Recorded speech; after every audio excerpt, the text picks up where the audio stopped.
मैं आपसे आचार्य अरुण कृष्णा, मैं चाहूंगी आप इसका जवाब दीजिए। आचार्य अरुण कृष्णा, मेरी आवाज आ रही है आपको सच? हाँ जी प्लीज। देखिए, शास्त्र कहते हैं प्रकृति क्रियमाणा निगुणः कर्माणि सर्वशः अहंकार विगूढ़ आत्मा कर्ता हमित मन्यते।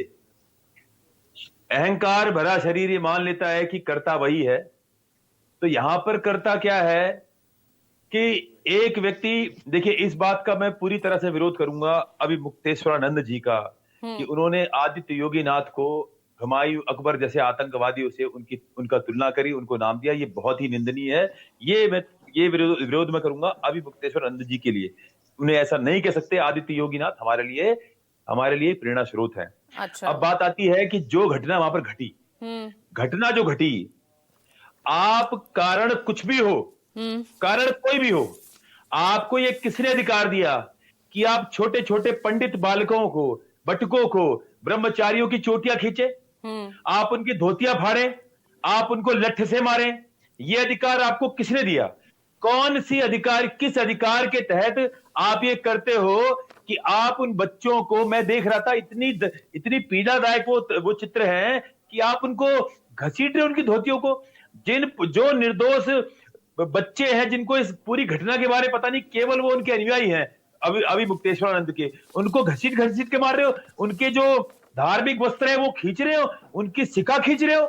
मतलब इतनी भाई अब तो प्रशासन, आचार्य अरुण कृष्णा, अब तो प्रशासन उनसे उनकी संस्था की जमीन जब्त करने की बात कर रहा है, गंगा में उसने उनके स्नान पर रोक लगाने की बात कर रहा है। देखिए ऐसा है, मेरा तो ये विषय ही नहीं है कि वो शंकराचार्य हैं या वो नहीं है। हाँ। मेरा ये विषय नहीं है। मेरा विषय है कि जिन पुलिस वालों ने, जिस प्रशासनिक अधिकारियों ने इस बर्बर तरह से इसको हैंडल किया, मैं जानना चाहता हूं कि भोपाल के अंदर अभी 20 टन, ये मेरे मित्र बैठे हैं बड़े प्रिय मेरे, इनसे भी पूछूंगा, राज मिश्रा से, कि भोपाल में 20 टन गौ मांस निकला है, कहां है वो कड़ाई? अभी दादरी के अंदर 1000 टन, हजारों किलो मांस गाय का निकला है, कहां थी प्रशासन?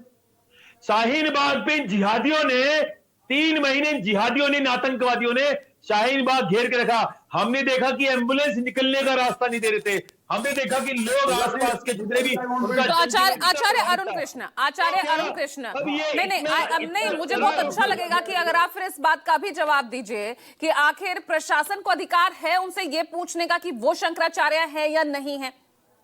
मामला कोर्ट में विचाराधीन है। मैं सिर्फ ये पूछ रही हूँ, ये प्रशासन तय करेगा क्या?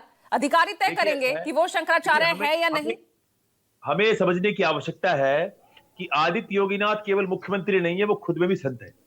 ठीक है, तो इस बारे में हम उनको संत के रूप में देखते हैं। तो एक संत और 2 संतों के बीच की ये वार्ता है, 2 संतों के बीच का संघर्ष हो सकता है। लेकिन मेरा जो विरोध है, वो विरोध है उस प्रशासन के खिलाफ, जिस प्रशासन ने इस बर्बर तरीके से उन बच्चों के साथ, पंडितों के साथ, ब्रह्मचारियों के साथ जो तो अभी मुक्तेश्वरानंद वो भी सिर्फ स्नान ही तो करना चाह रहे थे ना।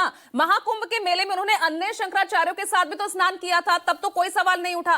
तब भी उनके जो भी पोस्टर्स वगैरह लगे थे, शंकराचार्य वहां लिखा गया था, जो उनका शिविर था वहां शंकराचार्य लिखा गया था। वो सवाल तब नहीं, तो वो सवाल अब क्यों?